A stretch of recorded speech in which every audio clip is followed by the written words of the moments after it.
ಎಲ್ಲರಿಗೂ ನಮಸ್ಕಾರ. ಇಂದಿನ ವಿಷಯ ಲಕ್ಕಳಿ ಗಿಡ ಅಂತ. ಇದನ್ನು ಹಳ್ಳಿಗಳ ಕಡೆ ಲಕ್ಕಳಿ ಗಿಡ ಹಾಗೂ ಲಕ್ಕಿ ಗಿಡ ಎಂದು ಕರೆಯುತ್ತಾರೆ. ಈ ಗಿಡದಲ್ಲಿ ಎರಡು ವಿಧಗಳಿವೆ.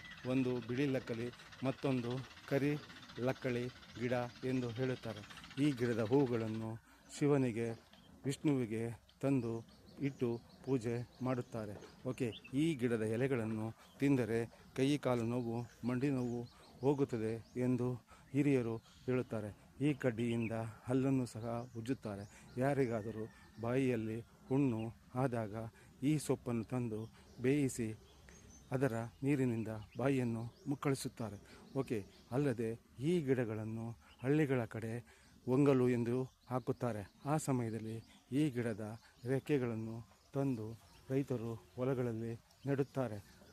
ಅಲ್ಲದೆ ಈ ಗಿಡದ ರೆಕ್ಕೆಗಳನ್ನು ಹಳ್ಳಿಗಳಲ್ಲಿ ಹೆಣ್ಣು ಮಕ್ಕಳು ಮೆಚೂರ್ ಆದಾಗ ಈ ಕಡ್ಡಿಗಳನ್ನು ತೆಗೆದುಕೊಂಡು ಹೋಗಿ ಗುಡಿಸಲುಗಳನ್ನು ಹಾಕಿ 3 ದಿವಸ ಕುಳ್ಳಿರಿಸುತ್ತಾರೆ.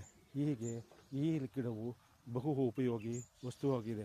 ಅಲ್ಲದೆ ಕೆಲವೊಂದು ರಾಜ್ಯಗಳಲ್ಲಿ ಈ ಸೊಪ್ಪಿನೊಂದಿಗೆ ಬೇರೆ ಸೊಪ್ಪುಗಳನ್ನು ಸೇರಿಸಿ ಎಳ್ಳೆಣ್ಣೆಯಲ್ಲಿ ಮತ್ತು ಸಾಸಿವೆ ಎಣ್ಣೆಯಲ್ಲಿ ಬೇಯಿಸಿ ಇದನ್ನು ಮಾರಾಟ ಮಾಡುತ್ತಾರೆ. ಈ ಎಣ್ಣೆಯು ಕೈ ಕಾಲು ನೋವುಗಳಿಗೆ ತುಂಬ ಒಳ್ಳೆಯ ಔಷಧಿಯಾಗಿದೆ.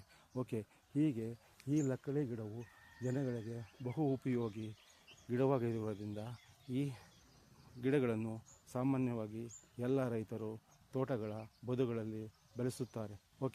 ಈ ಮಾಹಿತಿ ನಿಮಗೆ ಇಷ್ಟವಾದರೆ ಒಂದು ಲೈಕ್ ಕೊಟ್ಟು ಶೇರ್ ಮಾಡಿ. ಧನ್ಯವಾದಗಳು.